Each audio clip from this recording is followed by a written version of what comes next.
por favor. Dale. ¿Quién va a iniciar? Tú. Hola, buenas tardes. Estamos en ese famoso programa de ese grupo tan famoso que a veces nos ven y a veces no nos ven. Se llama el Grupo Manhattan, en nuestro programa estelar, La Lotería. Hemos culminado este año de vicisitudes. Mañana se termina el año. Pero antes yo quiero saludar a los integrantes de esta mesa de trabajo. Un saludo a mi buen amigo Alejandro, que va apareciendo ahorita en pantalla. Buenas tardes a Un todos. saludo al maestro. Buenas tardes. Buenas tardes. Un saludo al maestro Matías. Buenas tardes a todos. Buenas tardes. Un saludo a mi buen y querido hermano Miguel. Hola, a mi buen amigo. Buenas tardes para todos también. Daniel. Gracias, buenas tardes. De nueva cuenta, como 8 por 8 días durante esta pandemia. Aquí hemos estado. Bueno, adelante, Víctor. Yo quisiera que nos dijeras qué tema vamos a tratar el día de hoy, porque yo ya ni sé. El tema de hoy se trata, pues es así como un programa mezclado. Vamos a hablar de todo lo que ha sucedido en el año y de las anécdotas que hemos vivido durante cada uno de nosotros en toda nuestra vida. Así es que dejo los micrófonos. Hace un rato que entré, vi que el maestro Matías y el doctor Miguel estaban ya muy entrados en el tema, allí contando de los juegos a los que jugaban cuando eran niños. Así es que tienen el uso de la voz, cualquiera de ustedes dos, para que inicien. Jugaban Sí, con piedras, Miguel. creo. El lugar allí que jugaban con piedras, ¿no? Más sano, más sano. Adelante, Con Pablo, Sí, con había- Pablo Mármol. adelante Miguel. Sí, Bueno, es muy importante. Bueno, yo voy a tratar de hacer una introducción también porque creo que es bien importante, aunque el tema es un tema muy flexible, es un tema que, pues, tenemos que abordarlo de acuerdo a las experiencias que cada uno de nosotros hemos tenido o las que nos parecieron más interesantes a lo mejor en nuestra vida, tratando de ser muy breves. Yo creo que sí es bien interesante plantear algunos aspectos sobre la situación de la niñez. Y lo voy a decir así porque realmente la personalidad de alguien o de todos nosotros se fundamenta, ¿sí? Prácticamente en nuestra infancia. O sea, lo que nosotros vivimos en la infancia estuvo moldeado, ¿sí?, durante los primeros 7, 8 años de edad, ¿sí?, por el ambiente que nos rodeó. Y eso, ¿sí?, aunado, o sea, junto con la genética que cada uno de nosotros trae, ¿sí?, nos dio lo que somos en la actualidad. Que fue fundamental lo que nosotros vivimos en esa época. Realmente, muchas veces nosotros decimos, bueno, esa persona por qué se comporta así, o esa persona por qué es así, o por qué es tan agresiva, o esa persona por qué es tan amable, o esa persona por qué es diferente al otro, y aquel otro por qué es otra también tan diferente a otros más. Entonces, de acuerdo con los estudios de la psicología, de la psiquiatría, ¿sí?, lo que en este momento nosotros somos y lo que estamos manifestando y lo que hemos manifestado prácticamente en toda nuestra adultez es el resultado de aquello. Y luego es cuando uno dice, ah, caray, pues a lo mejor sí influyó, ¿sí? Sí influyó que a mí ciertas cosas que yo vi en el ambiente, en el entorno de donde me desenvolví, pues repercutió en lo que actualmente estoy manifestando.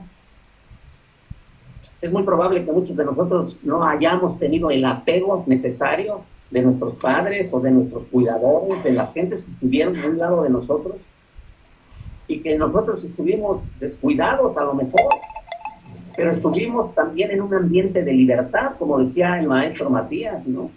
Me decía así el maestro Matías de una manera muy simpática, ¿no? Que pues nadie se acordaba de nosotros en todo el día, Y ya cuando anochecía es cuando empezaban a preocuparse y si empezaban a preguntar que dónde estábamos.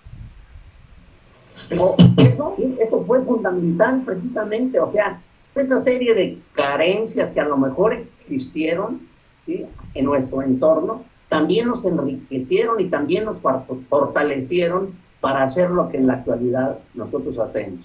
Yo eso lo diría pues como un preámbulo a lo que podamos decir posteriormente aquí en este momento, sí, porque realmente si nosotros nos ponemos a pensar lo que nos pasó en esa época, ¿sí?, lo que nos pasó, ¿sí?, nos fortaleció en nuestra forma de ser, en nuestras actitudes, en nuestras conductas, en nuestra relación con las demás personas. Es fundamental definitivamente la niñez. Entonces yo sí una de las cuestiones que más se me quedaron plasmadas en mi mente y que creo que me ayudaron mucho a, pues no sé, de alguna manera ser participativo, ¿sí? Tratar de colaborar en los grupos, de ser apoyador, de tener ese empuje para apoyar los grupos, para hacer que los grupos interactúen, funcionen. Creo que fue una experiencia que fue muy bonita durante la escuela primaria. Yo no sé si le tocó al maestro Toño, porque más o menos fuimos de la generación, pero a mí me tocó, ¿sí?, cuando construyeron la escuela, la tipo, la 18 de marzo, la escuela actual. Esa escuela, sí, era una escuela de una construcción muy vieja. Y cuando yo llegué a la escuela, al cuarto año de primaria, porque yo hasta el tercer año de primaria yo estuve en una escuela privada, pero yo al cuarto año de primaria llegué a esa escuela. Y yo recuerdo, ¿sí?, que no nos daban las clases en la escuela, nos daban las clases en las casas, porque la escuela la estaban construyendo. Pero lo más interesante es que en el sexto año, con el maestro Marín, ¿sí?, experiencia para mí desconocida en ese entonces, y creo que de ahí viene el nombre de la escuela tipo, porque fue un modelo que se intentó aplicar en esa época.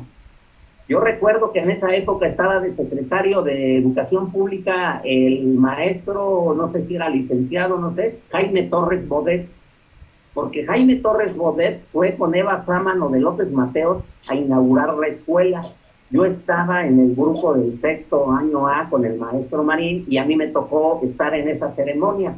Pero lo más interesante que a mí me pareció dentro de ese entorno de la escuela primaria fue la forma en que cambiaron o trataron de cambiar el modelo de enseñanza, el modelo de aprendizaje. Yo recuerdo que el maestro Marín nos ponía a hacer lo que ahora se conoce en la dinámica de grupos como Philip 66.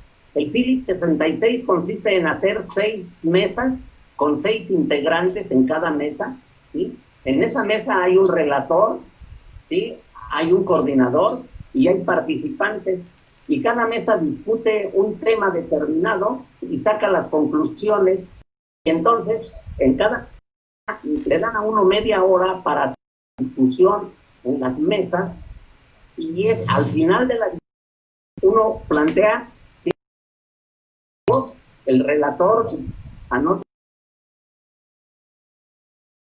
todo el grupo, de todos los, ¿sí?, y se hace una discusión, una conclusión de todo. Entonces, para mí eso es una innovación, porque yo nunca, y realmente en la secundaria lo volví a ver, porque en la secundaria nos como tradicionalmente, pero en el sexto año de primaria nosotros prácticamente todo el año con ese modelo. ¿Por qué? Porque me enseñó a buscar siempre en los grupos, en la participación de los grupos, un grupo. Entonces, yo creo que ahorita muy satisfactoria para mí, mucho, creo yo. Entonces, yo les relataría esa vivencia que yo tuve y que creo que fue o en la deformación de mi personalidad, no sé, pero a mí me quedaron muy bonitas con este comentario. ¿Algún comentario, maestro Matías? Sí. ¿Cómo no? Con gusto. Miren, yo voy a comenzar. Por principio de cuentas, pertenecemos a una generación única e irrepetible. La generación de los años 40, 50 aproximadamente, por ahí andamos. A reserva de los más jóvenes como Víctor, ¿no? Pero en general todos andamos por ahí. Soy olímpico, maestro. ¿Cómo? Sí. Soy olímpico. Soy del 68. Okay. Todavía entro de esas generaciones. Tú no entras en esa, Víctor. Sí. Generación única que tiene unas características que no nos parecemos, nos precedió, la de nuestros padres, nuestros abuelos contaban anécdotas de la revolución y nuestros padres pues vivieron.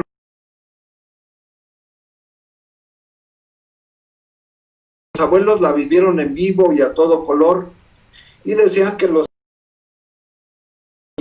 y que los villistas y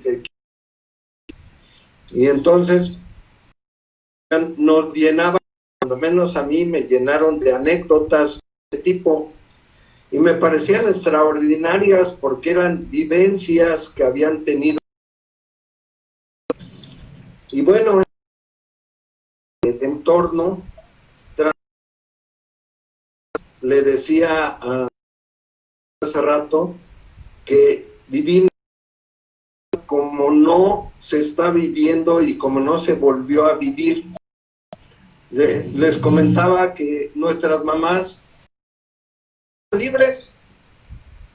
Yo viví en una vecindad, toda la vecindad era nuestra, toda la calle, no había el pendiente de que pues algo les va a pasar, porque están en la calle, no pueden estar en la calle, no había esa situación. Y no diga, fíjense, cuando aparecía un cortejo fúnebre en donde iban cargando la caja, los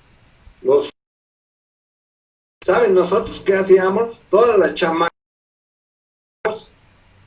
ya hay un muertito, vamos, un muertito, ya nos uníamos al cortejo fúnebre, ya íbamos hasta el panteón español, quedaba cerca de, bueno, relativamente cerca, no, era relativamente cerca de donde yo viví, porque yo viví en Tacuba. Les comento que donde está el famoso Torito, yo viví cerca de ahí del Torito. Entonces, cuando hablan del Torito, pues a mí me suena familiar, porque yo viví cerca de ahí. Entonces, pues la educación fue pues extraordinaria en el sentido en que pues nos tocó, a mí, yo los recuerdos que tengo de mi primaria, me tocó un maestro de Oaxaca, él se llamaba Obdulio Salazar Piedragil, y lo que yo aprendí en primaria se lo debo a él, porque los demás maestros, pues no, para nada, no tengo un recuerdo que me hayan que me hayan dejado una enseñanza que la conserve en mi memoria hasta ahorita. Es más, tengo una anécdota que me da risa cada que me acuerdo. Mi maestra de 4º año de primaria me dijo una vez: me tienes que traer a tu mamá, si no, no te recibo si no traes a tu mamá. Está bien, maestra. Y le digo a mi mamá: mamá, pues te manda a llamar la maestra. Pues, ¿qué hiciste? No, mamá, pues yo no he hecho nada, no sé. Y ya fue a hablar con mi mamá, con la maestra, y la maestra le dice, pues que yo era distraído, que, bueno, lo peor era yo. Pues yo estaba escuchando ahí cerca de donde estaba mi mamá y la maestra, y luego de repente se le ocurrió a la maestra decirle a mi mamá que yo era un retrasado mental. Ah, caray. Me da risa cada que me acuerdo de eso. Y yo, pues la palabra, yo no la había escuchado en mi casa, en mi entorno familiar, no había escuchado esa palabra. Pues para mí la palabra era nueva. Entonces la palabra no me decía nada a mí. Y yo volteé a ver a mi mamá para ver. Mi mamá estaba roja. Y cuando yo conocí a mi mamá, cuando mi mamá se ponía roja, es que estaba bien enojada. Y entonces ya me dijo: vente, hijo, vamos a ver a la directora. Y ya fue a ver a la directora, y yo quiero que cambie de grupo a mi hijo. ¿Por qué, señora? ¿Qué fue lo que pasó? No, pues es que esta maestra dice que mi hijo es un retrasado mental. Y eso no es posible, maestra. Yo conozco a mi hijo. Será distraído, será juguetón, será lo que usted quiera, pero retrasado mental no es. Y qué caray, no, pues vamos a ver si lo cambiamos de grupo. Déjeme ver dónde lo puedo cambiar. Ya me regresaron. Yo había tenido al maestro Obdulio en mi primaria en el 2º año, y luego me regresó pues con él. ¿Qué pasó, Rafael? Pues porque yo tenía ese nombre en ese tiempo, porque tengo los 2 nombres. Y me dice: ¿qué pasó, Rafael? Pues ¿qué? No, pues nada, lo que pasa es que pues allá con la maestra parece que no funcionaron bien las cosas, todo. No, vente para acá, si yo te conozco, yo sé quién eres, pero ya sabes, te vas a tener que poner a estudiar conmigo porque yo no admito otra cosa. Sí, maestro, está bien, te pongo a estudiar. Bueno, ya. Mi primaria con él me tocó un cachito del 4º al 5º año. Entonces un maestro extraordinario, era de Oaxaca. Él agarraba y decía, veía que alguien se quería pelear y decía: ¿qué? No, dice, aquí se van a dar, pero sabroso.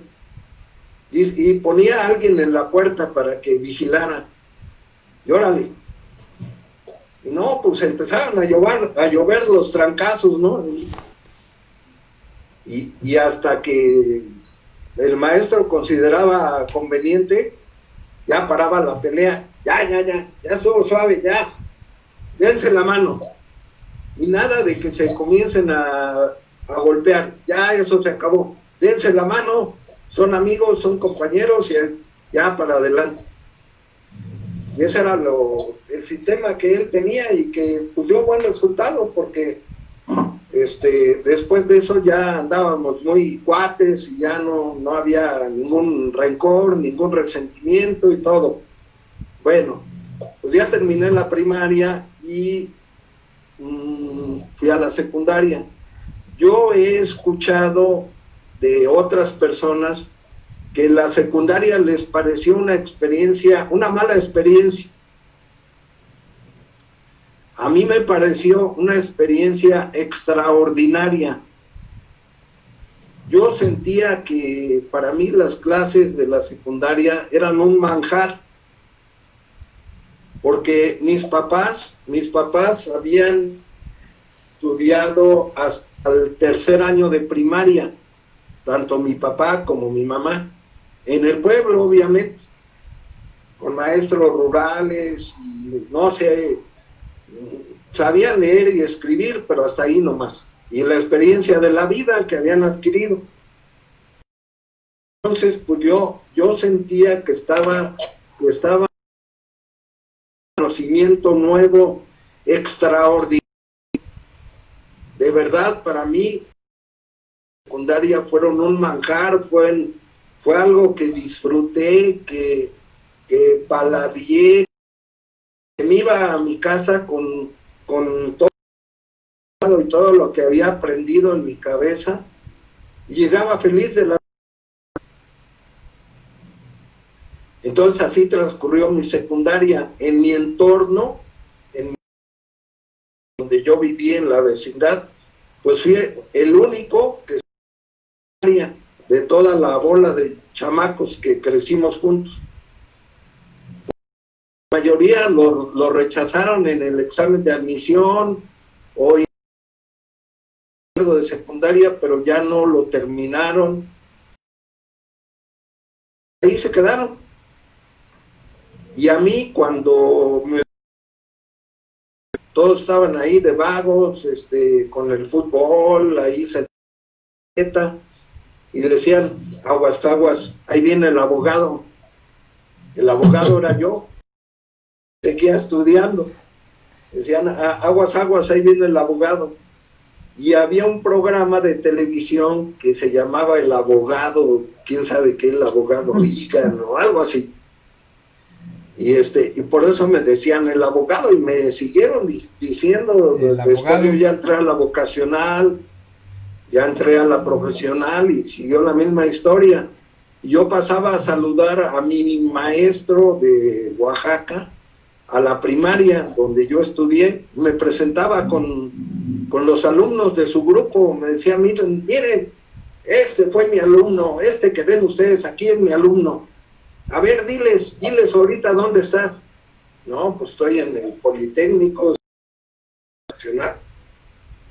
Vean lo que es un alumno que supo aprovechar la enseñanza que se le dio a... Y me ponía de ejemplo. Y entonces, pues, siguió ya cuando entré a la profesional, pues seguía yo pasando a saludar a mi maestro porque me quedaba de camino a casa, entonces me metía yo a la primaria. La primaria donde yo estudié se llama República de Indonesia, y está en contraesquina donde está el Torito actualmente. El Torito, que se conoce ahora como el Torito, era una cárcel preventiva, y ya después la modificaron y la convirtieron en el Torito, pero ese ya fue muy reciente. Entonces ya pues la formación que yo tuve en la vocacional y en la profesional, pues ahí fue, ya la luna de miel de la secundaria se acabó, porque me tocó el movimiento del 68. Las marchas con el rector de la UNAM, Barro Sierra o algo así, si no me equivoco, eran marchas. Javier Barro Sierra. Sí, Javier Barro Sierra. Sí, eran marchas pacíficas, eran marchas ordenadas, ya después se volvió un desorden y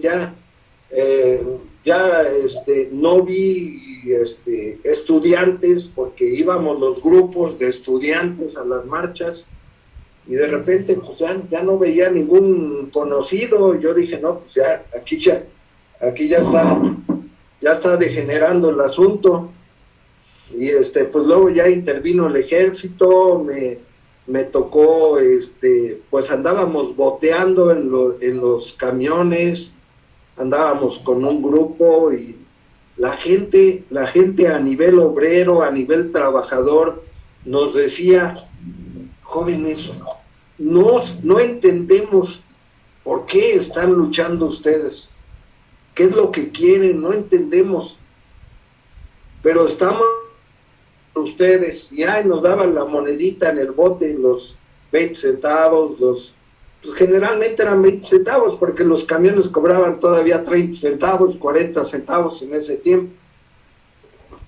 Entonces nos daban los 20 centavos ahí en el bote, les dábamos la propaganda que se imprimía en mimeógrafo, con un stencil que, por ejemplo, las generaciones de ahora les dicen mimeógrafo y stencil y dicen, ¿de qué me estás hablando? O sea, ¿qué es eso, no? Y pues ahí se imprimía la propaganda que repartíamos y todo eso. Y pues cuando ya terminó con la masacre de Tlatelolco, pues yo creo que tengo vida porque mi padre le recomendó a mi madre, dice, ¿sabes qué? Aunque lo tengas que amarrar, pero no me lo sueltas. No sale, porque mi papá trabajaba en la Mundet y la Mundet quedaba cerca de la calzada de los Gallos, de ahí cerca del casco de Santo Tomás, y mi papá había visto que una noche o 2 noches anteriores a la del 2 de octubre habían pasado camiones del ejército y tanques por ahí. Entonces mi papá dice, no, pues eso se va a poner feo. Y le dio la orden a mi mamá que no me dejara salir por ningún motivo el 2 de octubre. Y pues ya lo del 2 de octubre ya no lo viví. Pero después de que pasó el 2 de octubre y se reanudaron las clases en la escuela y todo, pues vino una situación muy complicada porque tuvimos que cubrir un semestre en mes y medio, 2 meses máximo. Y pues yo me acuerdo que tuvimos que cooperar, pagarle a los maestros para que nos fueran a dar clases en posadas, en Navidad, en Año Nuevo, para poder sacar las materias adelante. Entonces, pues a grandes rasgos eso me tocó vivir y afortunadamente pues salí adelante con la carrera y con los estudios y pues aquí me tienen, soy el resultado de todo ese proceso y como decía Miguel, pues eso es lo que nos marca, eso es lo que nos define como seres humanos y eso es lo que nos hace intolerantes a muchas cosas, a mucha falta de valores, a mucha falta de justicia que vivimos actualmente y que a veces chocamos con las generaciones actuales porque fuimos educados de otra forma, se nos formó el carácter en otras circunstancias muy especiales. Entonces, pues eso es lo que somos. Y como lo digo cuando tocamos el tema de las glándulas endocrinas, les digo, todo lo que somos se los debemos a las glándulas endocrinas, pero también lo que no somos se los debemos a ellas. Es cuanto mi comentario. Gracias, maestro. ¿Algún comentario, maestro Toño? Por ahí Chalío había levantado la mano. No, pero Ya la bajé. ya me arrepentí. No, pues que no se te vaya la idea. Bueno, no, la idea la tengo. Como dice el maestro Matías, como dice Miguel, mi hermano, somos única y exclusivamente resultado de una sociedad, de un medio familiar, un medio social. Eso es clara y sencillamente lo que somos. No somos otra cosa. Lo que dice, ¿verdad? En aquellas épocas de mi primaria, ese profesor que estuvo con mi hermano, Miguel, el famoso profesor Marín, pero Marín Iturbe, por cierto, tiene unos libros muy interesantes, Víctor. Vicente Marín Iturbe se llama, escribió sobre Jungapeo, escribió sobre Aquistácuaro. Fue un personaje muy preclaro.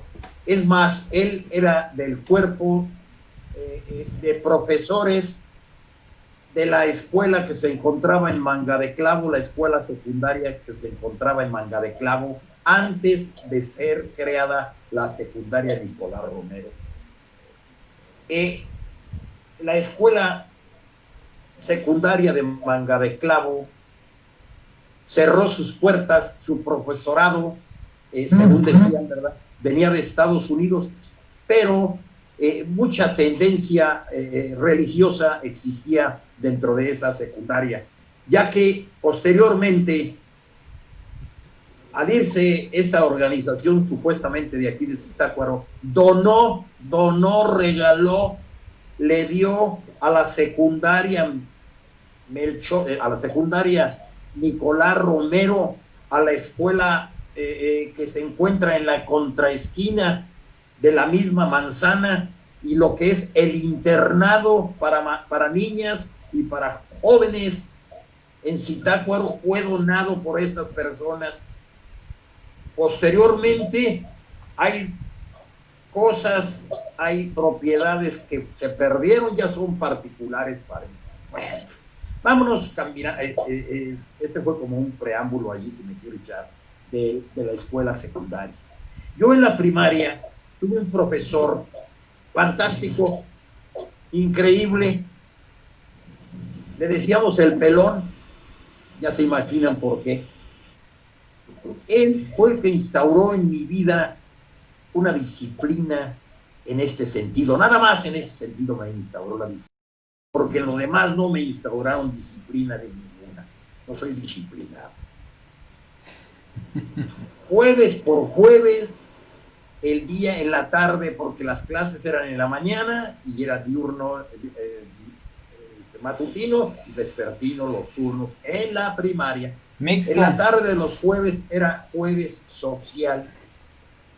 E inmediatamente, el primer día de clases del 5º año de primaria con el profesor Fernández se apellidaba, sacó un libro de Julio Verne que se llama 20,000 leguas de viaje submarino.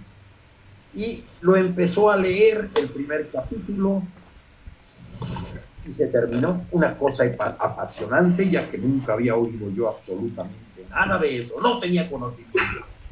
Los únicos conocimientos que tenía, disculpen que me salga nuevamente de donde voy, eran las pláticas que teníamos en las tardes, noches, en el barrio donde vivíamos, de un personaje, un amigo que todavía vive, al cual le mando un saludo a mi querido Chaparro, a José Luis Parrales, mismo que no entraba nunca al cine, iba y veía las cartulinas al cine Avenida, y ¿qué creen? Regresaba con nosotros a la bola de ingenuos, de tontitos. Bueno, yo ya estaba más grandecillo y seguía igual de tonto, y nos platicaba la película con el único argumento que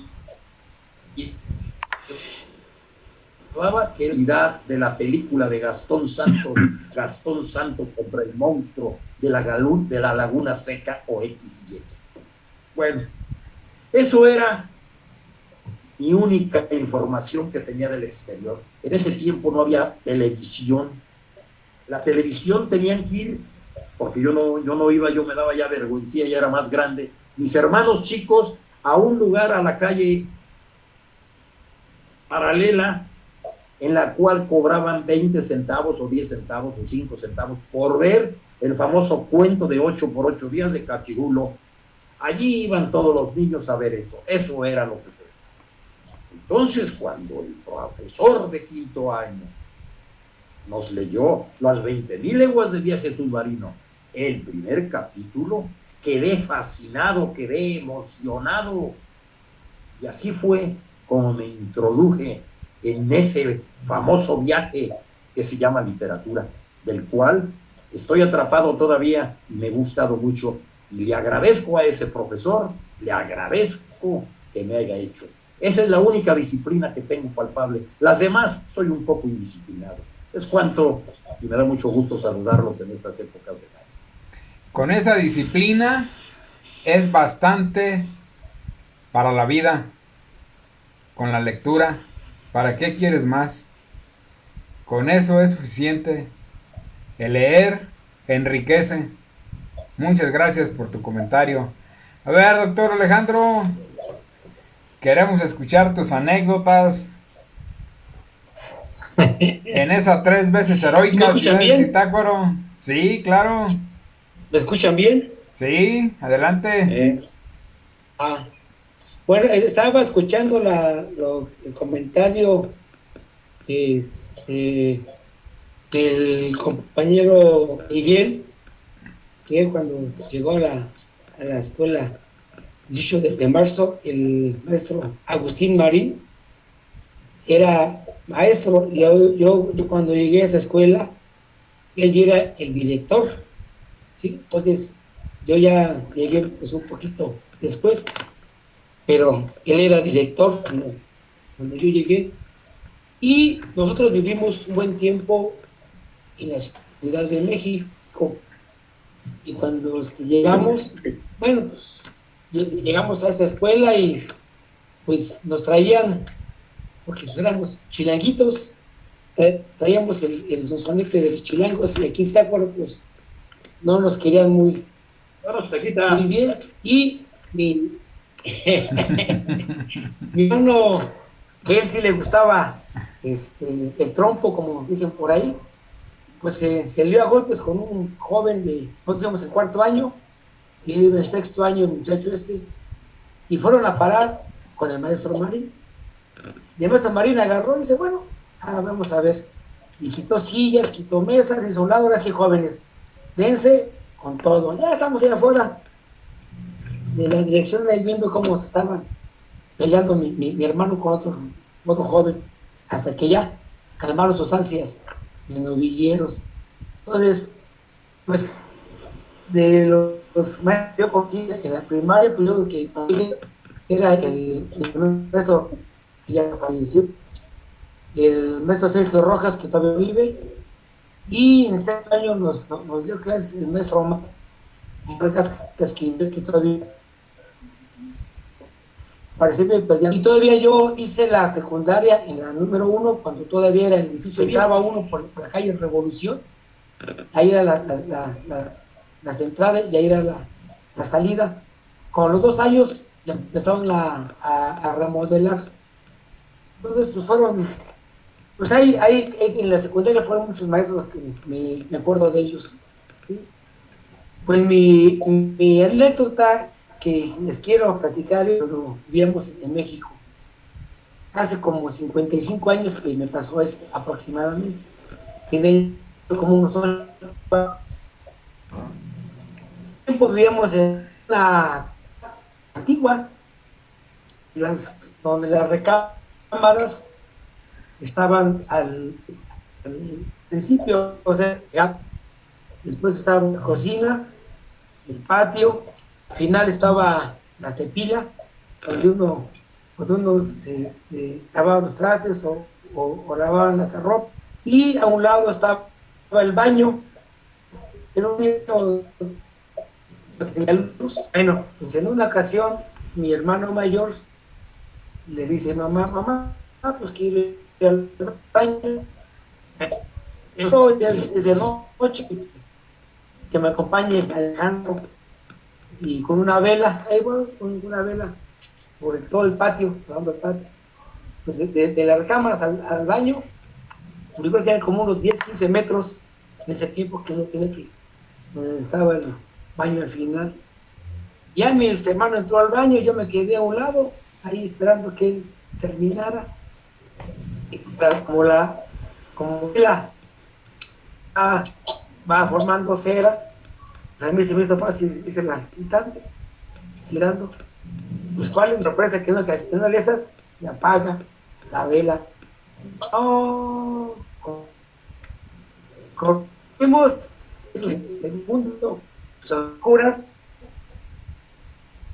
y nos agarró una ayuda con mi hermano, que siempre que nos ponemos a platicar, le contamos una de las que nos ha sucedido con la familia. Entonces, esta hace que a nosotros nos ha quedado muy en la familia. Y le contamos en las mujeres y sí, nos da risa. Pero, ahorita dejo el comentario, no sé quién más continúe con los anécdotas. Gracias, Alejandro. Pues maestro Toño, tiene usted el uso de la palabra. Gracias, Víctor. Pues me acaban de remontar a todo un historial que no varía mucho en lo que ustedes han comentado, porque son vivencias que se nos quedan de por vida. Cuando habla uno de la infancia, yo creo que es la edad de oro del ser humano. La infancia, porque el niño no tiene por qué preocuparse absolutamente de nada. Así ande descalzo, no haya comido bien, él juega con lo que tenga al alcance de sus manos y no ve la calidad del juguete. Yo recuerdo que cuando pequeños jugábamos no con la pistolita que nos traen los reyes, sino que hacemos esta mano así y pum, pum, pum, ya te maté, ya se dejaba uno caer. O agarrabas el caballito, un palo atravesado entre las piernas y a darle duro. Las pompas del caballo, pues eran tus pompas y orden, y vámonos, arre, arre. ¿Y cuál? Pues era tu caballo, ¿no? Pero tú tenías esa imaginación y ya te maté y vas en un matorral y te avientas al matorral, ¿sí? Pero qué sabroso era, porque caías en el matorral que todavía te balanceabas y bien padre, ¿no? Eso sí, ya después de que terminabas de jugar, ibas a tu casa todo enronchado y con las regañizas que te acomodaban la mamá. Pues ¿dónde carajos te metiste? No, pues yo nada más me metí en las hierbas. Pues sí, pero no sabía uno que te aventabas en una hierba que se llamaba bemberecua y todavía existe, ¿verdad? Sí, parece claro. así como chayotí, pero nada más dicen que ahora las ves y te da comezón. No, allí te revolcabas antes, ¿no? Pero qué sabroso se caía uno. O cuando te ibas allí a lodazal, había quienes inventaban con un pedazo de carrillo una especie de ¿cómo le llaman?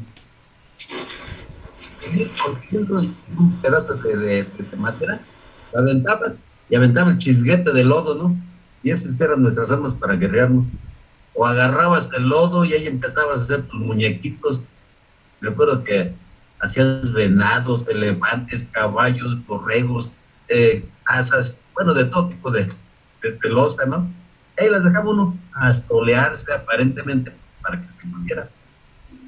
¿Por qué? Porque no sabía que había que cortarlas en el fuego. Y me acuerdo que un día mi papá dice, no, ¿cómo vienes todo atascado de lodo? Dice, tú debías de haber sido alfarero. Y ahora en la actualidad digo yo, ¿y por qué no? Era una bonita actividad, porque ahí pone uno a trabajar su creatividad y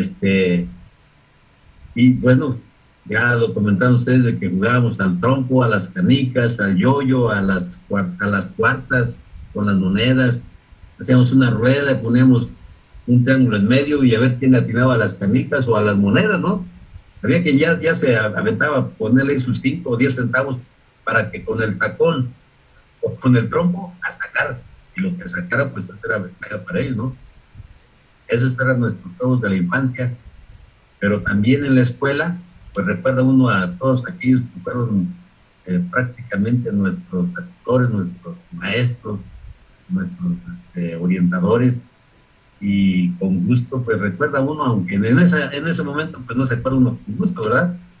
Porque por ahí escuché el comentario en alguna ocasión me salió que la enseñanza entraba con la regla, eso era clásico, ¿no? Y desde El primer año que era el famoso párvulo, así le llamábamos nosotros, el año del párvulo, nunca supe por qué, ¿verdad? Pero así decían, en donde no hacías la tarea o te portabas mal, ahí va el reglazo, en las manos o en las pompas. Y si te portabas mal, muy mal, te ponían en la esquina con las orejas de burro, para exhibirte con los camaradas y te portaras bien o trabajaras como debe de ser. Había una maestra María, se llama María Peñalosa, que era enojoncita con ganas, pero qué sabroso, me acuerdo de ella, ¿por qué? Porque hacía unas tortas. ¿Y de qué creen ustedes que eran las tortas? No le ponía más que una embarrada de frijoles refritos a las dos tapas, le ponía queso y su lechuga picadita con un poquito de salsa, y esas eran las famosas tortas. Pero qué ricas tortas, qué sabrosos también. O cuando hacíamos las famosas fiestas del Día del Niño, nos llevaban a un lugar que se llama Los Bailes, caminando, y allá abajo de Los Bailes a jugar con el agua, porque eran nacimientos de agua. Ya regresando, nos pedían que fuésemos a nuestras casas a traer un plato, un vaso y una cuchara. ¿Por qué? Porque los maestros se organizaban, nos preparaban el rico pozole, nos preparaban ahí el agua de sabor, ya fuera de Jamaica, de melón, de sandía, y luego nos daban un poco de nieve, por eso nos pedían cuchara, vaso y plato. Qué sabroso, ¿verdad? Pues, también hay maestros que recuerdo con mucho cariño por su carácter recio. Entre ellos está el maestro José Reséndiz, que en paz descanse, el maestro Salvador Mendoza, no creo que se nos muere, el maestro Artemio Carrillo, que en paz descanse, y gracias a ellos pues, creo que adquieren una formación recta, una formación de ser puntuales, de ser activos. Yo recuerdo que el maestro Carrillo, había un Carlos Carrillo y él era Artemio Carrillo. Él era muy señalado, que tenía una especie de tic nervioso, pero se burlaban de él. Nosotros como alumnos siempre lo respetamos porque nos enseñaba a hacer trabajos manuales, ya sea una costura, ya sea los trabajos eran en triplay, nos hacían comprar una ceguetita para hacer la figurita, y los iluminábamos. Algunos otros le ponían hasta marco con una hoja de parra para colgarlos, otros los hacían en vidrio, pintaban la figura o el paisaje, y uno los pintaba para que ya quedaran listos para la famosa exposición de trabajos manuales que hacían en las primarias. Se ponían y a fin de años todos los trabajos manuales de los muchachos ahí estaban listos.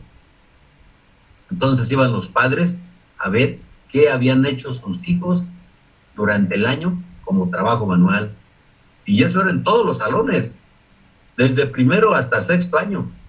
Entonces se dan cuenta ustedes, al ver allí su cuadrito que uno con tanto esfuerzo realizó, dice, qué orgullo, ¿no? O decía la mamá, qué bonito le quedó.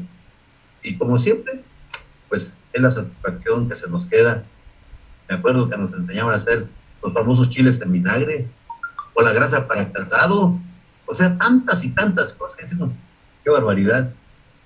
Si yo hubiera seguido fabricando chiles en vinagre, ahorita sería una experta en la fabricación de chiles en vinagre, o en la elaboración de grasa para calzado.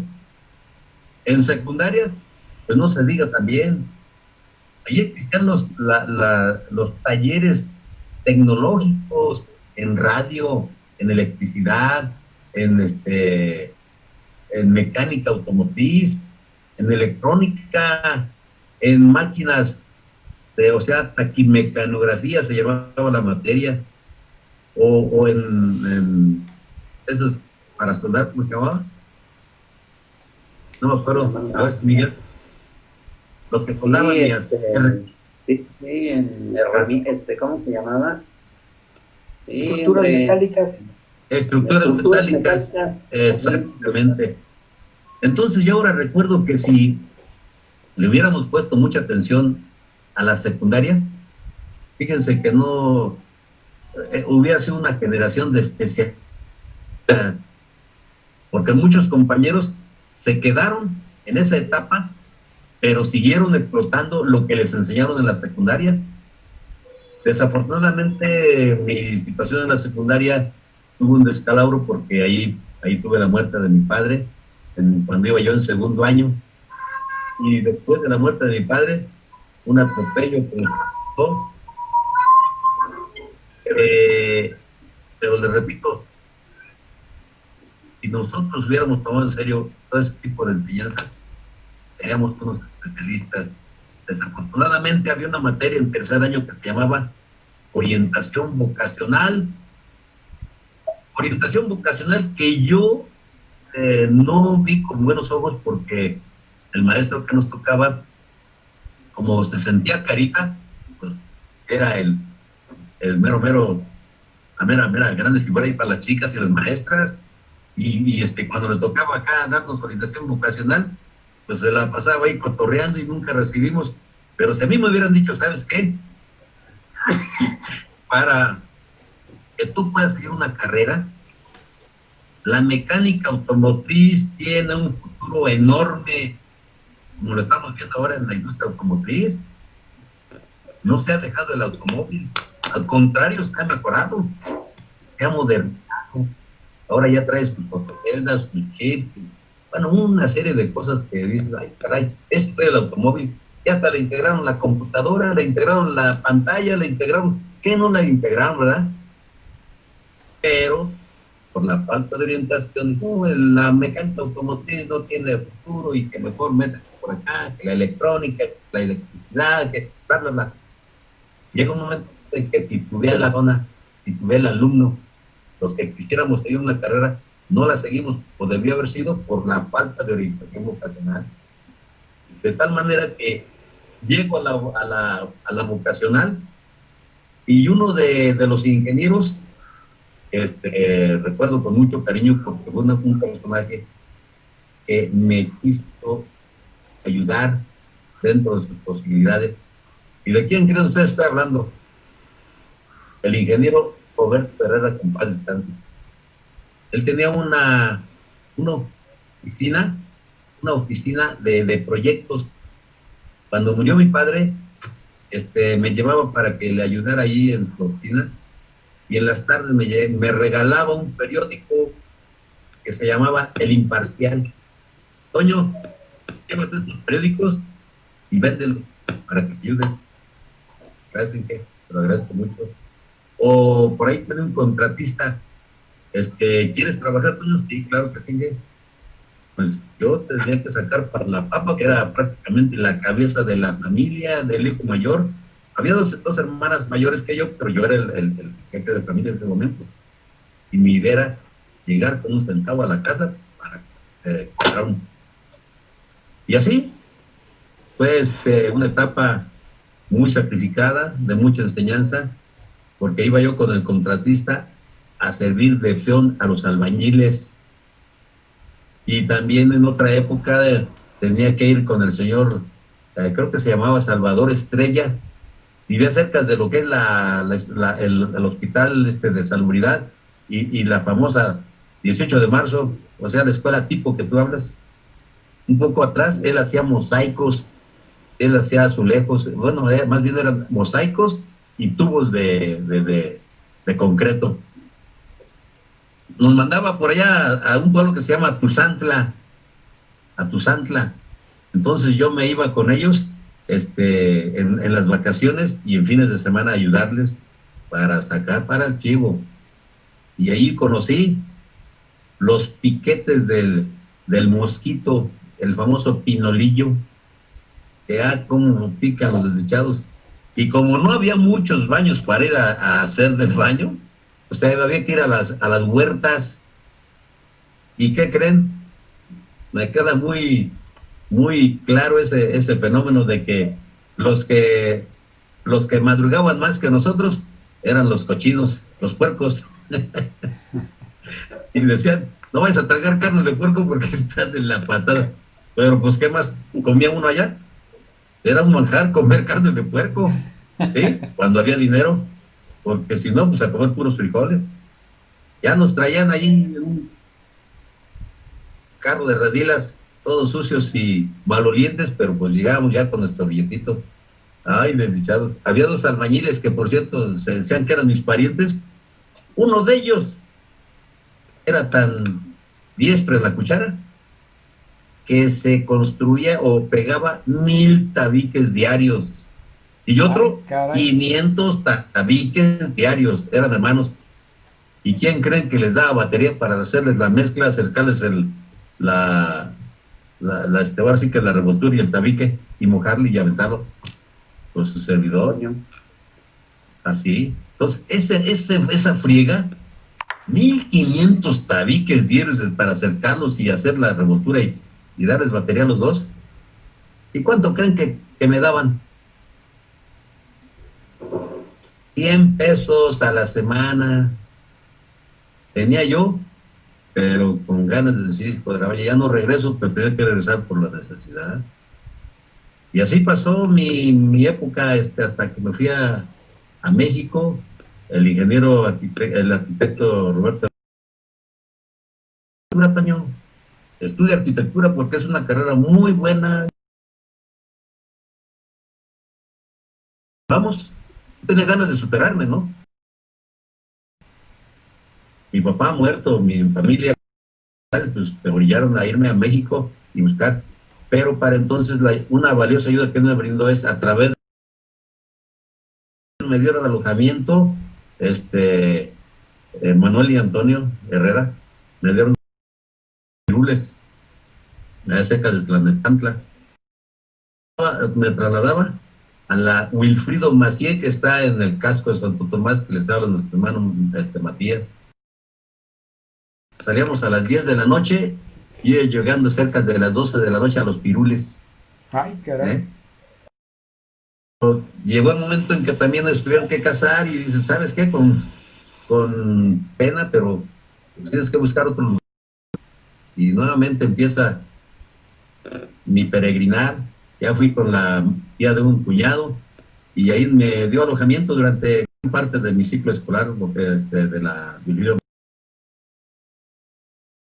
Mi respirador, mi gran respirador, ¿saben qué era? La base del papel dúplex. Era un cartón grueso, cuadrado como de 50 o 60 por 40. Ahí ponía mi regla T y mis escuadras y hacer mis trazos que me dejaban en la escuela. Había un maestro que, qué barbaridad, parecía que nos quería hacer especialistas en dibujo. Diario nos dejaba trabajo súper saturados y nos robaba tiempo para las otras materias que nos roban, pues eran muy difíciles. Recuerdo del maestro de física que era militar, dice, ¿saben qué? Con el CIS que se sacaron, porque aquí el único que saca el 10 es el maestro, y el más chipocludo 8. Ese era. Y pues me tocó también la triste época del 68 en la Wilfrido Macié. Ahí conocí a varios compañeros que murieron. Incluso los descubrieron envueltos en las cortinas cuando llegaron los granaderos. Era diestra y siniestra, y él desafortunadamente envuelto ahí quedó muerto. Nadie quería matar, sino porque una bala perdida lo dejó ahí. Éramos tan apasionados a ese movimiento que decían, bueno, ¿quién va a ser guardia? Pues, a ver, hay que organizarnos y hacer la guardia. Queríamos tanto a nuestra escuela que veíamos como una ofensa terrible que los granaderos y que la policía fueran a intervenir nuestras instalaciones, porque era un recinto sagrado para nosotros. Ese era el espíritu que reinaba en el estudiante. Y en las mañanas ya trabajaba yo en la Siderúrgica Mexicana como ayudante en la oficina técnica. Me salía por abajo de las alambradas, porque todo la avenida Los Maestros, Plan de Ayala y demás estaban saturados de granaderos, y salíamos por Río Consulado, por abajo de la alambrada, para que no nos vieran. Y ¿Por qué? También porque teníamos todas las puertas bloqueadas para que no pasaran. Desafortunadamente, el gran asalto que se dio, pues nosotros estábamos ya trabajando y fueron al mediodía y rompieron el cerco y hubo muchos compañeros caídos. Ese es un comentario bastante triste. No me tocó a mí el 2 de octubre porque, te repito, yo tenía que trabajar para conseguir la papa. Hay un pariente también de tu mamá, del arquitecto, me brindó la ayuda para ir a trabajar en teléfonos Ericsson, en limpiar tuberías, jalar los cables y empezar a cablear los edificios. Y para ese entonces pues estaba de moda el famoso Paraíso del Pacífico allá en Acapulco. Allá me mandaron 6 meses que pasé pues agradablemente, aunque fue una forma muy pesada, pero la pasé muy agradablemente. Esa fue mi información. Yo creo que ahí me quedo porque si no voy a quedar corto. Falta mucho que platicar, pero creo que el inicio fue la infancia. Es mi comentario y gracias por escucharme. Gracias, maestro. Gracias. Bueno, pues, ¿yo qué les puedo contar? Yo nací cuando habían pasado las Olimpiadas, un 29 de diciembre de 1968. El mundo estaba en un caos, un cambio de la juventud que reclamaba ser escuchada. Fue cuando me tocó nacer. Y pues las anécdotas que yo tengo de la primaria la estudié en una escuela particular de monjas. Pues recuerdo muy bien y ahora me da risa. Ayer o antier que murió Armando Manzanero, que vi en el cintillo que corría ahí en la televisión, en las noticias, de que a las 20 horas todo el mundo abriera la ventana de su casa y entonara una de las canciones de Armando Manzanero. Me recuerda cuando estaba en la primaria que vino el Papa Juan Pablo II. Las monjas nos sacaron al patio, que porque iba a pasar el avión donde iba el Papa y que había que mandarle reflejos con unos espejitos. Tal parece que nos volvieron a colonizar, porque pues ahora me pongo a pensar, y en verdad era el avión donde iba el Papa o era otro avión el que iba pasando, ¿no? O sea, me pongo a pensar en todo eso ya ahora. Y bueno, pues vi muchas anécdotas. Lo que comentaba el maestro Toño, a mí también me tocó. Nos enseñaron en la primaria a hacer trabajos que los presentábamos el 10 de mayo para el Día de la Madre, y iba la mamá a ver los trabajos que habíamos hecho y todo eso. Ya en la secundaria, nunca se me va a olvidar esa anécdota. Estábamos en el taller de apicultura y el profesor que nos daba esa materia de apicultura, como que le daban miedo las abejas, pero al final pues era el profesor.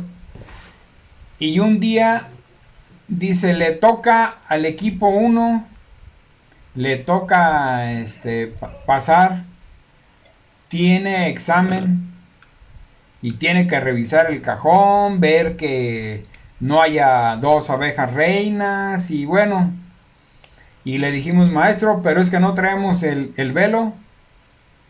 Pues tienen que pasar, si no están reprobados. Y le pasamos.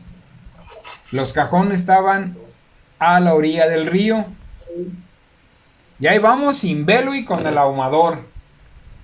Llegamos al cajón y empezamos a ahumar en la piquera, que es la parte de abajo por donde entran las abejas. Y empezamos a ahumar ahí. Y ya después de un rato de estarle ahumando, pues le quitamos la tapa que se le llama techo, y la otra tapa que, valga la redundancia, que tapa el bastidor donde es la caja donde están los bastidores con la miel. Y los quitamos. Tenía 2 cajas. la caja superior era donde estaban los bastidores de la miel que se le cosechaba, y en la inferior estaban los bastidores grandes donde estaba toda la colonia de las abejas. Y bueno, pues esa la quitamos, la pusimos allí a un lado después de revisar que vimos que no había allí ninguna abeja reina, ningún huevecillo de que se estuviera dando para una abeja reina. Y empezamos a sacar los otros bastidores. Y un compañero que le pica una abeja y que avienta el bastidor. Y lo logramos recuperar, y ahí estamos echando humo y le hablamos al maestro porque nos pusimos de acuerdo de hacerle la maldad, y le hablamos al maestro que se metiera, y no se quería meter el maestro, y lo hicimos que se metiera. Le dijimos: venga maestro, es que parece que hay un huevecillo de una reina que está queriendo nacer aquí. Lo hicimos que entrara, y entrando que le sacude el bastidor en los pies. No, pues se hizo una fiesta grande con las abejas. Nos tuvimos que aventar al río, y el maestro se quedó allí con otros ahí tapando, y las abejas con nosotros allá en el río, que nos volaban aquí en la cabeza. Ya no sabíamos ni qué hacer. Fueron momentos muy bonitos. Comparto la idea del maestro Matías, que para algunos la secundaria fue un buen momento, y al menos para mí lo fue la época de la secundaria. Muchas anécdotas que se viven. Y bueno, pues aparte de lo que se contaba en Jungapeo, que en el jardín salía la Llorona en la noche, que salía un caballo con un jinete, y que no sé qué tantas leyendas se contaban aquí en Jungapeo. Y pues esa fue parte de mi infancia. Es cuanto, para no aburrir tanto. Muchas gracias. ¿Algún comentario más? Pues no sé si haya tiempo todavía. Creo que ya estamos sobre tiempo. Tenemos media hora. 1 hora con 6 minutos. Sí, adelante, Miguel. Yo creo que, bueno, yo tengo una anécdota un tanto cuanto chusca y cruel, porque yo cuando llegué aquí a México, después de terminar la secundaria, yo presenté examen para ingresar en la UNAM, a la preparatoria, y me aceptaron. Yo entré a un internado militarizado, ¿sí? Todavía existe, se llama Centatlón Deportivo Militarizado Universitario. Y pues era una situación un tanto cuanto cruenta, porque pues venía uno de otro ambiente, a pesar de que pues las circunstancias en las que veníamos de allá, pues a pesar de todas las carencias y de todas las deficiencias en las que nos desenvolvimos, pues estábamos en un medio familiar, y llega uno de golpe y porrazo a un lugar donde pues convive uno con estudiantes de todo, prácticamente había estudiantes de todo el país. Sí, había de todos los estados del país, ahí se concentraban los estudiantes que estudiaban en diferentes partes. Ahí yo tenía compañeros ahí en el dormitorio que estaban en el Politécnico, que estaban en la ESCA, que estaban en la ESIME, en la ESIQUIE, en la Wilfrido, que estaban en la preparatoria, que estaban en la vocacional. O sea, había ahora sí que de chile, huevo y manteca, había de todo ahí. Y una de las cosas desagradables, pues, era que durante el primer año a los novatos que llegábamos, pues nos novateaban, y las novateadas pues eran prácticamente diario, cada tercer día, ¿no? Y era una cosa terrible, porque pues no eran novateadas así nada más de pintarnos la cara o de ponernos algo en la cabeza o de... No, era cosa de quitarnos la ropa y de pegarnos, ¿no? Con los cinturones, y de arrastrarnos en el suelo, o de amarrarnos con una jerga de de los brazos y golpearnos. En el otro brazo nos ponían un guante y nos ponían a golpearnos con una venda en los ojos. Entonces, otra de las cosas muy agresivas era que había un asta bandera muy gruesa en el centro ahí del internado, ¿sí? donde se ponía la bandera, ondeaba la bandera allí, hacían los honores a la bandera, pero en las madrugadas nos sacaban, sí, a las 2, 3 de la mañana sin ropa y nos hacían que escaláramos el tubo de la asta bandera, sí, y tipos ahí nos iban picando, ¿no? Para que teníamos que seguir porque nos picaban y nos picaban, ¿no? Y una cosa muy, hasta cierto punto, muy agresiva. Muy salvaje. Esa circunstancia a mí me, o sea, a lo mejor es malo que yo lo diga, pero eso me dio unos sentimientos muy feos en esa época de mi juventud.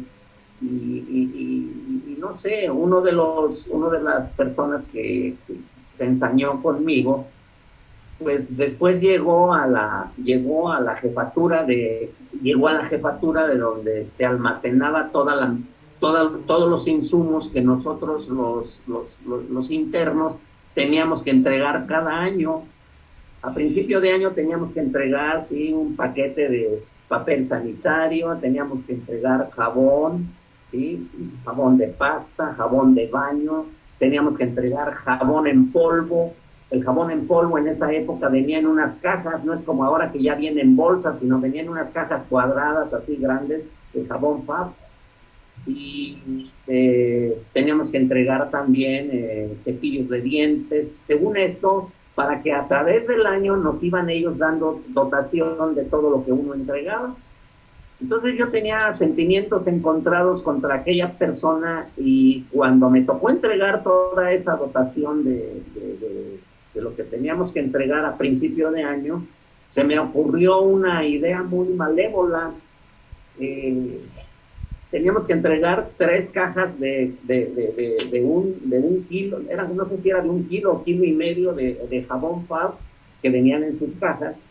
Entonces a mí se me ocurrió, para hacerle la maldad a aquel tipo, se me ocurrió sacar con mucho cuidado, despegar la caja. Adentro de la caja venía la bolsa con el jabón. Saqué la bolsa, vacié el jabón de las 3 cajas y los llené de tierra. Y volví a pegar las cajas con mucho cuidado. Y así entregué mi dotación, pues, de insumos. Allí le llamaban departamento de tal, así se llamaba el departamento donde uno entregaba esa mercancía. Y ya, pues, nadie supo, nadie se dio cuenta. Yo solamente le platiqué a una persona que era de mi confianza, a un compañero, le dije, mira, fíjate que hice esto. Dice, oye, pues ya ni la friegas. Dice, pues no, dice, si se dan cuenta te van a correr de aquí. Y le digo, bueno, pero pues, no tienen por qué darse cuenta, nada más tú y yo sabemos. Resulta que cuando pasó 1 mes, 2 meses, 3 meses, y un día de repente salió allí, porque allí eran muy estrictos, nos levantaban a las 4:30 de la mañana a correr, y luego teníamos que regresar y a bañarnos, y luego ya cada quien se iba a la escuela, o también nos levantaban a marchar también, cuando iba a ser para el 16 de septiembre, pues teníamos que pararnos a las 4:30 de la mañana a marchar. Entonces, cuando se dieron cuenta, ¿sí? Salió un letrero allí y nos anunciaron que iba a haber una reunión de emergencia con todo el personal, ¿sí? Con todos los jefes de servicio y con todos con el director del internado, que porque había habido un acto que ponía incluso en evidencia el honor de la institución, y que no sé qué tanto, y que era una burla ¿sí? Entonces, pero no se referían de qué se trataba, pero yo ya sospechaba que dije, esto va a ser lo del jabón. Y sí, realmente cuando nos congregaron a todos allí en el patio principal del internado, éramos 3 compañías, habíamos aproximadamente, yo creo que unos 500 internos, era grande aquello, y sí, hicimos todo un cuadro, ¿verdad? Y en la mitad del patio, el director del internado tomó las bolsas, tomó las cajas y las bolsas del jabón, del disque jabón, y vació la tierra de las 3 cajas en medio de todo, y estaba todo el espectáculo, estaban todos los internos viendo y todos los personajes importantes del internado. Y a mí en lugar de darme miedo, me dio mucho gusto, me dio alegría, porque yo me le quedaba viendo al otro muchacho al que yo le había contado y estaba pálido y me daba miedo su cara. No me daba miedo su cara, me daba risa la cara que estaba poniendo de miedo él, pero a mí me daba alegría interna, y creo que ahora hasta me arrepiento, porque dijeron sí, que si descubrían a la persona que había hecho esto, no solamente lo iban a correr del internado, sino que lo iban a llevar a la cárcel, porque eso estaba en contra del reglamento de la institución y una serie de cosas, ¿no? Pero a mí lo que me gustó más en ese momento, lo aclaro yo ahora, pues no me arrepiento tampoco, pero creo que fue una mala acción de mi parte. Pero lo que más me agradó en ese momento, ¿sí?, fue que la persona aquella que me había agredido tanto, que me había lastimado tanto física como emocionalmente, porque me lastimó mucho, ¿sí?, estaba ahí, lo dejaron pues quedó en el papel de, pues no sé, quedó en un papel de, según yo, quedó en un papel como de ridículo, ¿no? Porque incluso él, sí, a los 2 o 3, 4 meses después de eso, renunció al puesto y regresó a la tropa como cualquiera de nosotros, ¿sí? Nosotros el primer año éramos reclutas y ya en el segundo año pasábamos a ser oficiales, pero él pasó a ser otra vez oficial. Entonces, esa fue una anécdota que yo creo que, pues a veces en la vida uno también la pongo como un mal ejemplo, no la pongo como un buen ejemplo, la pongo como un mal ejemplo. Es uno de las pocas cosas que yo creo que he hecho incorrectamente en el transcurso de mi vida. Y hasta cierto punto yo me arrepiento, porque sí tuvo impacto en ese momento y puso en evidencia, pues a lo mejor muchas de las carencias que yo tenía también, ¿no? Porque yo lo hice realmente con dolo, lo hice con mala intención, lo hice con ese afán de molestar lo hice como una respuesta de venganza, pues, lo cual ahora en mi forma de ver las cosas, pues yo no lo acepto, ¿no? Yo no lo veo bien desde ningún punto de vista, ¿no? Pero ahí quedó la anécdota, y creo que yo ahora he visto todavía la persona que sabía, la otra persona que únicamente sabía de lo que yo había hecho, es un paisano también de nosotros, que es de ahí de Zitácuaro. Rosario lo conoce, es Félix Medina, que le decíamos el Pituca. Él fue el que supo, pero afortunadamente en ese momento pues él también guardó el secreto, ¿no? Pero ahora que yo le digo, él se carcajea y me dice, no, ¿te acuerdas lo que hiciste? Le dije, no, le dije, pero es que esto ya no está para carcajearte. Le dije, yo estoy arrepentido de lo que hice. Bueno, pues es cuanto lo que yo pudiera comentar en este momento también. Es una anécdota que yo no quisiera que nadie hiciera, ¿no? Un mal ejemplo. Gracias. Gracias, doctor Miguel. ¿Algún comentario más? Sí. De los arrepentidos se vale el señor, Miguelito. Pues sí. Así Yo creo que es algo Pues, en yo todos los creo seres. que un último comentario, agradecer a toda nuestra audiencia, ¿verdad?, del Grupo Mandrágora, por habernos permitido este día y todos los días que entramos a sus hogares, que entramos a sus máquinas motoras o como se llamen estos aparatos, y estamos tratando de vertir el día de hoy unas opiniones muy personales, de las cuales me enorgullezco de haberlas oído, me enorgullezco de que hayan ustedes vertido con toda la sinceridad, porque esto es algo de lo que nos debe de caracterizar, sobre todo a nosotros los más grandes como yo, en mi edad ya adulta, muy adulta. Y un saludo a tontitos nuestros seguidores, como les puedo decir. ¿Qué les puedo decir más? Eso de que un feliz año nuevo, y que esto y que el otro. Mejor vamos a comernos unos buñuelitos muy a gusto el día de mañana y vamos a esperar que el próximo año, los próximos días, nos cuidemos más, porque debemos cuidarnos con nuestro cubrebocas y con nuestra sana distancia. Eso es cuanto lo que yo les quiero decir y muchas gracias por estar aquí con nosotros. Gracias. ¿Algún comentario de despedida ya de cada uno de nosotros? Pues ya nada más para despedirnos. Sí, Yo maestro. creo que es importante, bueno, que Adiós. aunque no lo quisiéramos decir, hay que desearles a nuestros radios, cibernautas, que deseamos lo mejor para todos ellos. Digo, lo ideal es una cosa y lo real es otra cosa, pero sí, de corazón deseamos que no los apanique esta pandemia y que ahora sí, más que nunca, tengan mucha salud en sus casas, que tengan dicha, aunque sea en lo corto, y esperemos que el próximo año sea un poco más próspero para todos. Yo de corazón también se los externo a todos ustedes, y muchas gracias por permitirme haber compartido este año con todos ustedes. Me siento muy contento y me siento pues realmente a gusto. Gracias. Gracias, maestro. ¿Alguien más? ¿Algún comentario?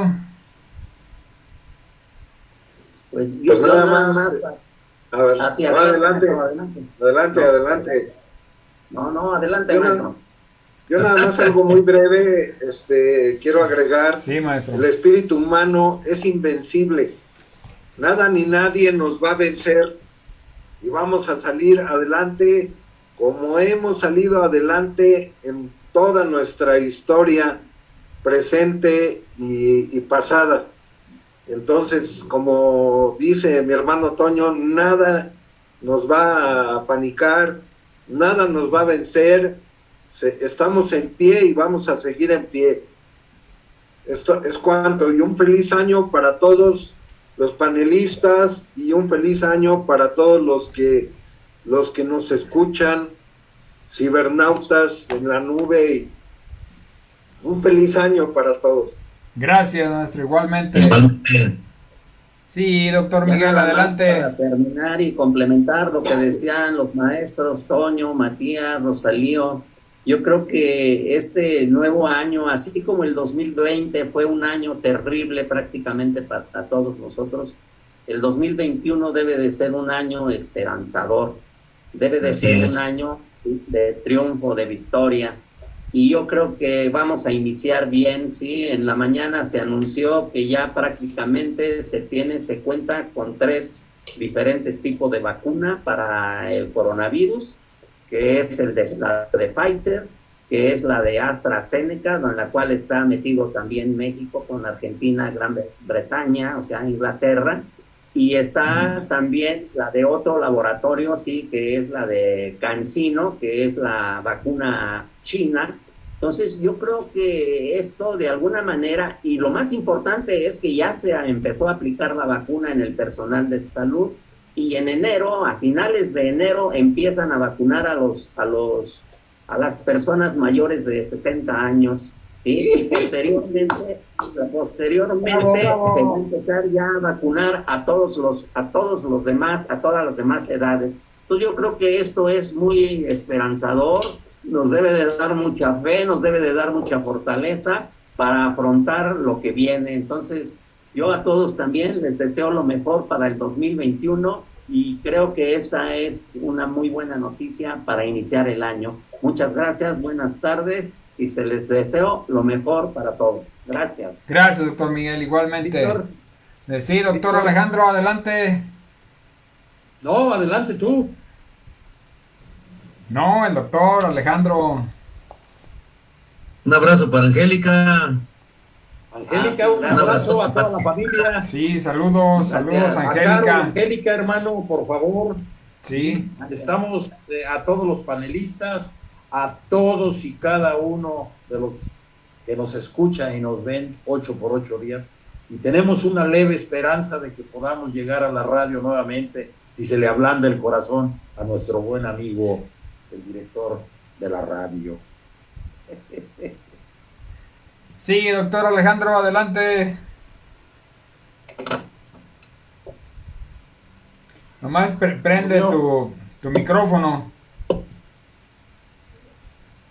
Que lo tienes Lo tiene apagado. apagado. Ah, ya. Listo. Ya lo prendí. Sí, adelante. Sí, nada más para pues darle las gracias a todos ustedes, los panelistas que nos hemos estado reuniendo 8x8 y que pues hemos estado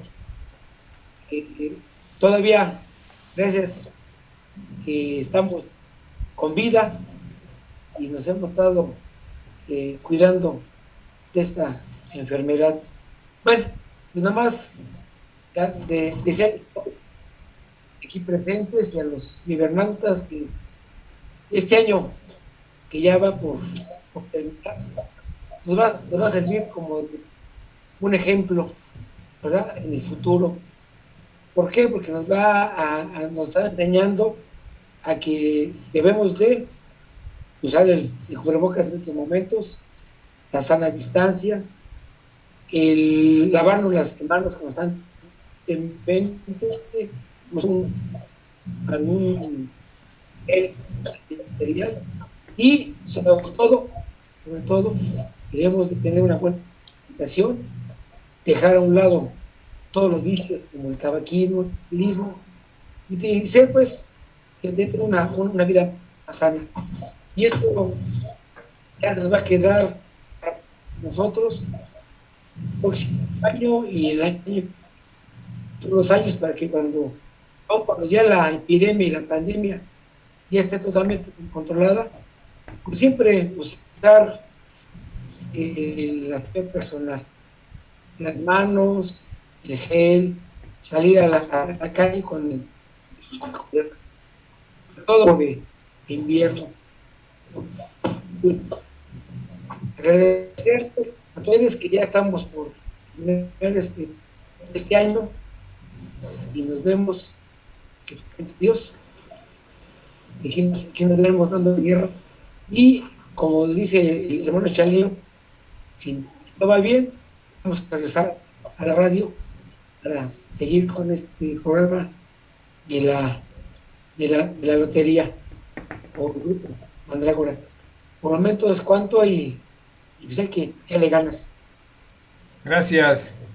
Bueno, pues yo nada más para felicitar a toda nuestra audiencia que durante todo el año se dio tiempo para estarnos escuchando y viendo, y pues desearles lo mejor en este nuevo año 2021.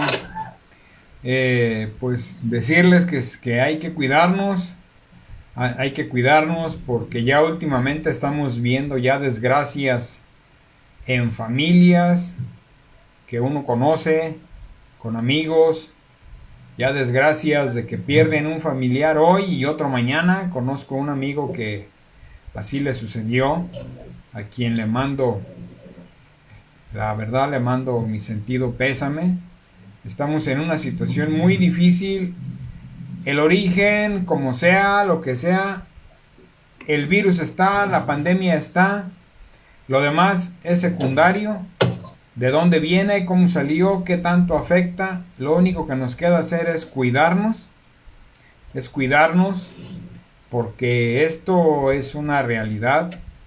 Y bueno, pues lo único que yo les puedo desear para el año 2021 a toda nuestra audiencia y a todos ustedes y cada uno de los integrantes de sus familias de ustedes es salud